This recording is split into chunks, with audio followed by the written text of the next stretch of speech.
Hello guys, welcome back to another FIFA 22 video. Today I'm going to show you the best 4-4-2 second variant custom tactics and player instructions. A more defensive version of the 4-4-2, but it's a very good formation I do recommend you using. So to start off the custom tactics, not waste any time. Defensive style, I recommend keeping on balance. Using the press draws your players out of position too quickly and drains too much energy. I recommend keeping it unbalanced. For the width and depth, because it's quite a defensive formation, I actually recommend using 40 and 40 width and depth. Both the same, matching it works really well. If you want to play it slightly more attacking or start with it, maybe you can go about 50-60, but I do recommend 40-40 if you can use it more defensive, which is how I recommend using it with these instructions and tactics. So 40-40 works really well. For the build-up play, we're going to be using a slow build-up. It's a new feature for this year and it works really well. It's really good just to pass it around and wait for your attacker to make runs, alongside using direct passing or balanced. I don't recommend forward runs in this formation too much.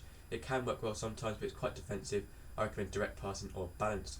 Width, I recommend about 65 just to push your left mid and right mid right up against the touchline, but not too wide. They're going to be out of the game, but not too narrow as well. That you still want to use all the width of the pitch. Players and boxes keep on about 5 and free kicks and corners on 2 and 2. So now for your player instructions, your strikers, you want to stay central, get in behind and stay forward. So making forward runs behind the opposition defenders, as they're going to be through and goal easier. You can get those through ball to them easier. That works really well. They're making those automatic runs.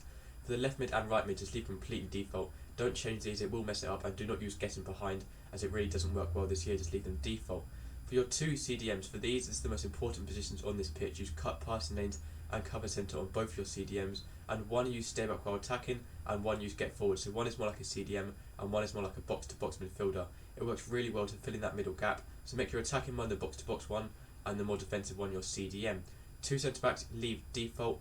Fullbacks use balance attack and overlap. I normally would say stay back while attacking, but this year overlapping works really well. I recommend balance attack and overlap. And lastly, for your goalkeeper, use counter crosses and sweeper keeper, and that's the 4-4-2 second, slightly defensive custom tactics and instructions. So thank you guys for watching. It would be greatly appreciated if you could subscribe, it really helps me out. So thank you, and hopefully I'll see you next time. Goodbye.